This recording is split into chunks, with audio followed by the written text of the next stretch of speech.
నాకు అది ఎప్పుడే కానీ బట్ నాకైతే చెప్తున్నాను నాతో పవన్ కళ్యాణ్ గారు కూడా అవసరమైతే చాలా గట్టిగా ఉంటారన్న ఫ్యామిలీ రిలేషన్ ఏమి ఉండదు. సరే, పవన్ కళ్యాణ్ గారికి మీకు ఎక్కడ రిలేషన్ వచ్చింది చెప్పండి? ఎక్కడ అంత దగ్గర కావడానికి బలమైన కారణం ఏంటి? నాకు పవన్ కళ్యాణ్ గారి కన్నా నాకు పవన్ కళ్యాణ్ గారికి నేను ఒక సామాన్య మళ్ళీ చెప్తాను సామాన్య కార్యకర్త.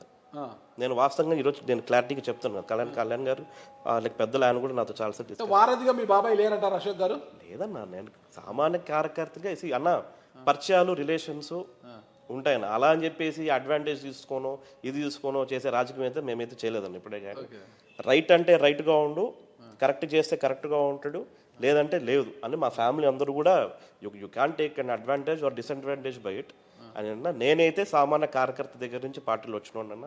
నేను స్టేజ్లు కట్టించే దగ్గర నుంచి మళ్ళీ ఓపెన్గా చెప్తానన్న, స్టేజ్లు కట్టించే దగ్గర నుంచి ఇన్ఛార్జ్గా చేశానో, బూత్ కమిటీ మెంబర్గా నాకు ఆయన అవకాశం ఇచ్చారు పెద్దలు.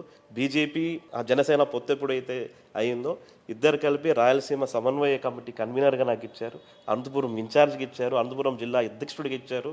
అనంతపురం జిల్లా అధ్యక్షుడికి ఇచ్చిన తర్వాత నాకు ఒక జర్నీ ఏంటంటే నాకు ఎంత అదృష్టవంతుందంటే ఈరోజు చెప్తున్నాను, జిల్లా వ్యాప్తంగా నాకు ఎంతో మంది ప్రేమనాయన 14 నియోజకవర్గాల్లో 63 మండలాల్లో జనసేన కార్యకర్తలు నాయకులు ఎంతమంది అయితే ఉంటారో ప్రతి ఒక్కరు పేరుతో సహా నాకు 14 నియోజకవర్గాలు తెలుసు. అంటే అది నన్ను పెంచినాడు, పార్టీని అలా ముందుకు తీసుకెళ్ళింది అయితే మా నాయకుడు పవన్ కళ్యాణ్ గారి దయ అని నేను చాలా క్లారిటీగా చెప్తున్నా.